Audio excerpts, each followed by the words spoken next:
Idaho's students and teachers have been last in the nation for too long, and we're at a breaking point.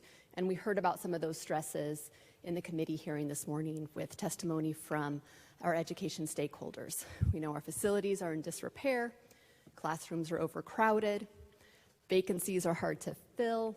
In fact, while we were sitting in that committee hearing, I got an email from my child's school about a vacancy that they're struggling to fill.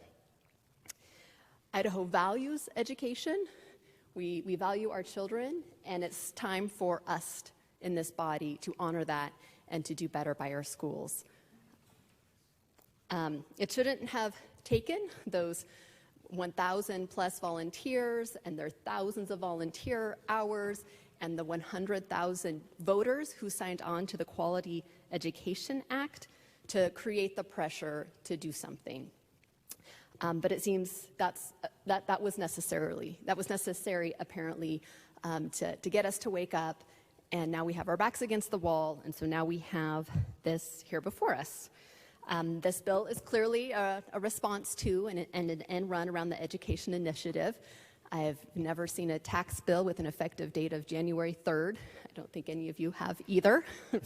That is because this plan is carefully crafted to, on autopilot, undo the Quality Education Act if it passes. The Quality Education Act would go in effect on January 1st.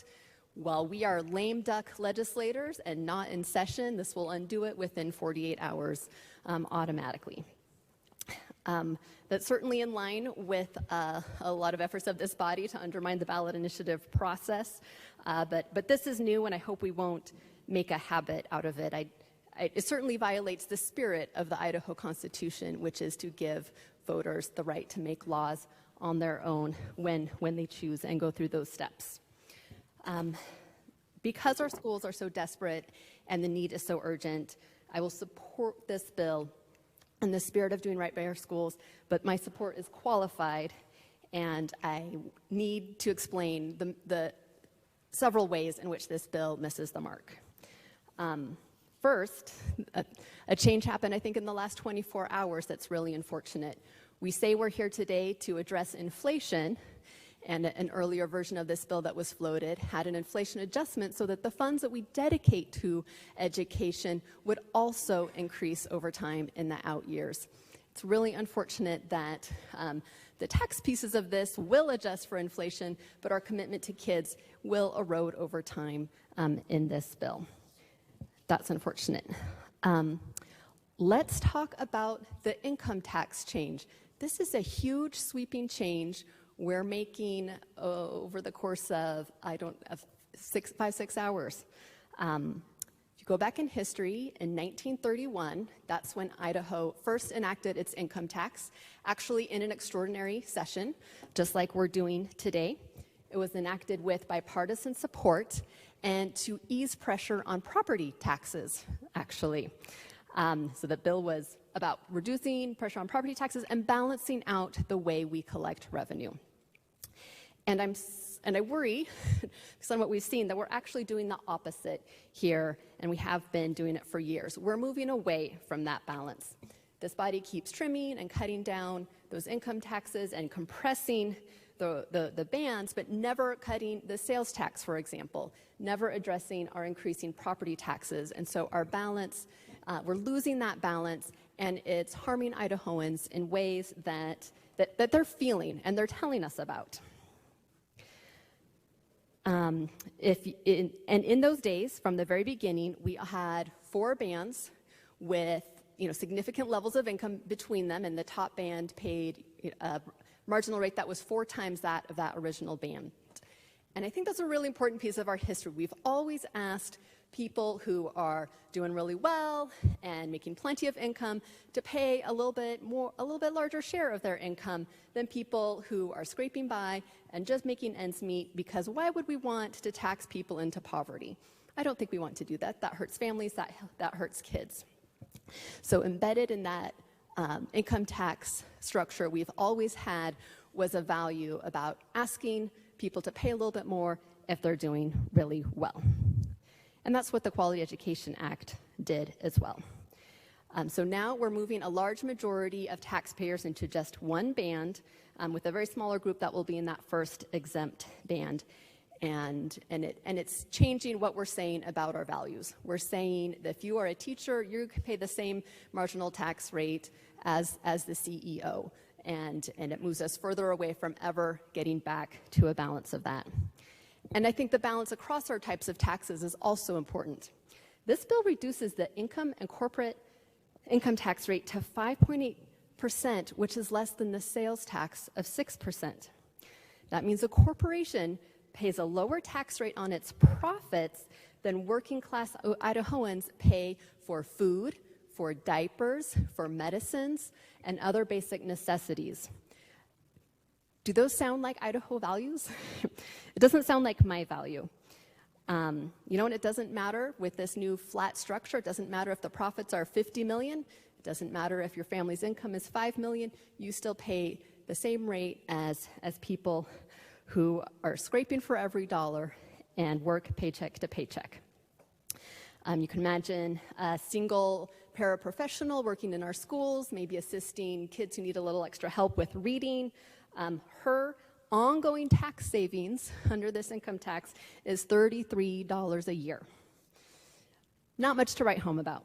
Meanwhile, a corporate executive raking in $5 million a year will have an ongoing yearly savings of $10,000 a year.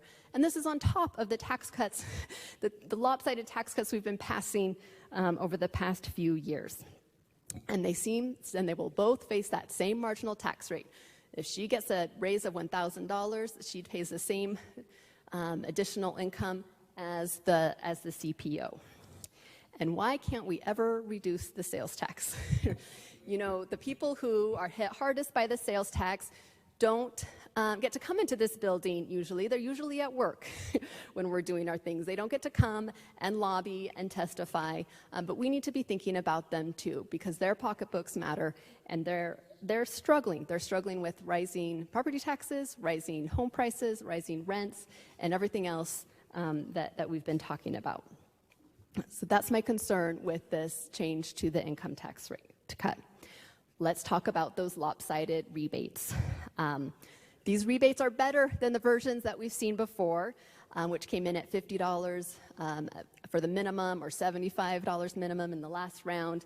Those were, frankly, insulting, I think, to working Idahoans. I'm really grateful to see the minimum moved up to $300 for an individual, $600 for a married couple. But then when you look at what the people at the very top are getting, it just doesn't ring fair. When you look at the middle 20% of households, they'll on average get a check for $445. The average for the people in that top percent bucket will be $6,485. That's a lot more, and that doesn't seem right and doesn't seem fair. I also want to call on us to be better at math and take the politics out of our revenue projections. We are here today in part because the legislature adopted a lowball revenue estimate. And I sit on the Joint Economic Outlook and Revenue Assessment Committee. It's not exactly a committee that draws large crowds. Maybe some of you have never even paid attention to the work that we do there. But it's really important. And all of our individual members' projections came in much higher than what we were receiving from the Office of the Governor. So we all listened to presentations, we did our critical thinking, we made our individual estimates of what would happen, and it was way out of line with what the Governor's Office, the numbers the Governor's Office was giving us. So back in January, the Office of the Governor's forecasted 3.6% growth, while the Tax Commission predicted 7.2%. And even though every member on the committee thought it would be higher than 3.6%, the committee adopted the governor's projection. If the committee had adopted the Tax Commission projection, the legislature could have put an additional $230 million to use back when we were together in January. We would have had those dollars on the table for any number of priorities, but the door was closed. I would have loved to have seen us use those dollars and put them into education then, because then the schools could have them now. all of the things that our schools are struggling with, the vacancies, the overcrowded classrooms, 40 middle school students in one class, those things we aren't going to be able to address them until next year because we monkeyed with the math, swept those dollars off the table. Speaker. Lady from 23. Point of order. State your point. I just would like to remind the body of Chapter 13, Section 121, Number 2 of Masons. No person may indulge in personalities, impugning the motives of members, etc., and would remind the good lady, please, to avoid that. Mr. Speaker, that was not my intent. All right, so with that admonition and reminder, please continue with your debate. All right. Just to sum up that, the committee adopted numbers that were different than what the individuals thought the numbers would be, and now we're here today. I think you triggered it when you said monkeyed around, but maybe that's... Thank you. Thank you. I did use the royal we. That always makes me feel better. Mr. Speaker, that is of utmost importance to me. On this, we hope your final day. So in sum, this bill is rolling out the same unoriginal approach that's giving me deja vu. The rebates, we've seen this design before. We've seen the income tax changes before. And when I look at this bill, I see a lopsided tax cut that feels inevitable.